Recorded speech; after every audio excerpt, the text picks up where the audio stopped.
The Republican Party controls no real levers of power in Washington. They have yet to settle on any national leadership at all. They did come up with a Republican budget proposal in the House of Representatives, and 38 House Republicans even voted against that. The GOP, in other words, is clearly in exile. But the conservative movement has found a reason to live. They have found something about which they feel very positive, something they are ready to rally around. I speak, of course, of teabagging.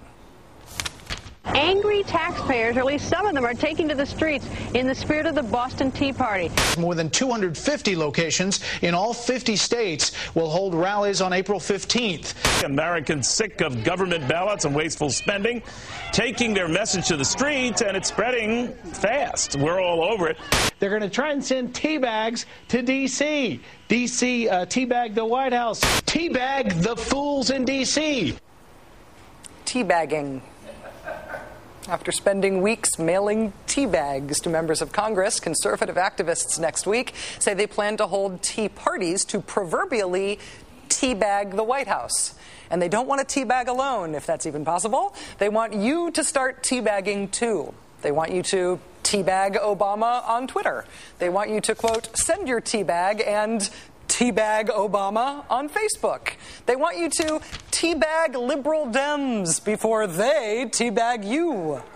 And all this non-consensual conservative activist teabagging is just the start. All across America on tax day, Republican members of Congress are lining up to speak at teabag Tea Party events.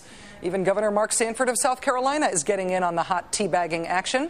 Senator David Vitter of Louisiana, previously most famous for his self-admitted very serious sin with prostitution services, he wants to give teabagging the Senate's seal of approval. He has asked the Senate to commemorate the day of anti-Obama protests in law. In terms of, now, no laughing off set or I will lose it. I'm only barely making it through as it is. All right. Ready? In terms of media, our colleagues at Fox News are not just reporting on teabagging, they are officially promoting it. Celebrate with Fox News. This is what we're doing next Wednesday. We want to be with you and your tea party. If you have a tea party anywhere that we're not covering one of those, email me at glennbeck@foxnews.com. We may cover your tea party live on April 15th. Fox News Channel has described the Tax Day events on screen as FNC Tax Day tea parties, and they are dispatching some of their hosts to take part in the teabagging. But amid the celebration of inchoate right-wing bad feelings and the denunciation of taxes, spare a thought for the man who you'd think might have the most to gain from harnessing the power of mass organized public teabagging. That, of course, would be Republican Party Chairman Michael Steele. Mr. Steele apparently asked to address a teabag tea party event in Chicago next week, but organizers turned him down, saying that he is welcome to show up at the event, but not welcome to speak. The organizers did say that they thought the event would be, quote, a fantastic time for Chairman Steele to listen to what we have to say. Though presumably if he is being teabagged while doing so, the message will be a bit muffled. Joining us now, Air America's national correspondent and Daily Beast contributor, Anna Marie Cox. Anna Marie, thank you for being here. Good to be here, Rachel.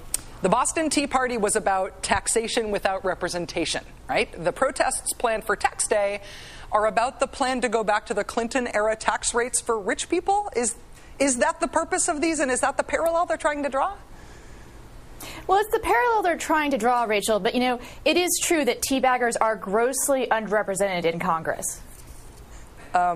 I'm trying to work on that personally, but, you know, well, one can only do so much. I think David Vitter really is the right spokesman for the movement, though. That's a point well taken, and which I was afraid to allude to, and that's why you're here, because you're braver than I am. So many Republicans are addressing the Tax Day teabag parties.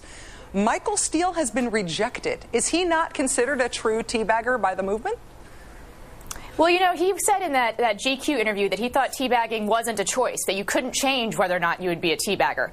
I think the teabaggers now really believe that it's something that they've chosen to do, that they can't, that they could change if they wanted to, but they won't. Well, in terms of what's going to happen on Tax Day and what's been happening with the teabagging of Congress, which has been happening through the mail, which I don't even know is possible, I've sort of never really believed that you can be held responsible for the people who say they agree with you. So we've had this enthusiasm expressed for the teabagging events by white power groups like Stormfront and by the secessionists and by the armed militias. And I don't think you can really hold the teabaggers responsible for that. But is there a radical message here? I mean, the whole idea here is about revolution, sort of, right? Well, yes. I mean, I think that the teabaggers would like it to be more radical than it is. But the fact is, people have been teabagging for a long time, and they probably will continue to do so. Fair enough. Most of the energy of these events seems anti-Obama. You saw all the Facebook and Twitter things, teabag Obama, teabag Obama. But then there's the rejection of Michael Steele, and I wonder if there's also a chance that this sort of gets channeled into being, teabag Arlen Specter, teabag John McCain, against Republicans who voted for any of the bailouts. Well, who wouldn't want to teabag John McCain? That's all I have to say. But I really think actually it's probably going to be more directed at Obama, and this is actually very much part of, I think, the midterm strategy. It's going to be teabagging like 24/7 when it comes to the midterms. Well, is there an effort to divide the conservative movement from the Republican Party once again, though? Because there is something about the origin of the current Republican Party that owes very much to the conservative movement, which was not organized within the party. It was sort of organized without and then took it over. I wonder if they're trying to cleave themselves again and say, no, we're teabaggers and you're not, and we're therefore the future of we're the future of the right wing. You could say there's a big split between the teabags. I think that you're right. I think the social teabaggers and sort of the fiscal teabaggers are really starting to move apart from each other. I actually just heard from Standards we're not allowed to talk about fiscal teabags, but thank you for bringing it up. Anna Marie Cox of Air America Radio and the Daily Beast. It is always wonderful to have you on the show, particularly more tonight than ever. Thanks. All right. Thanks, Rachel.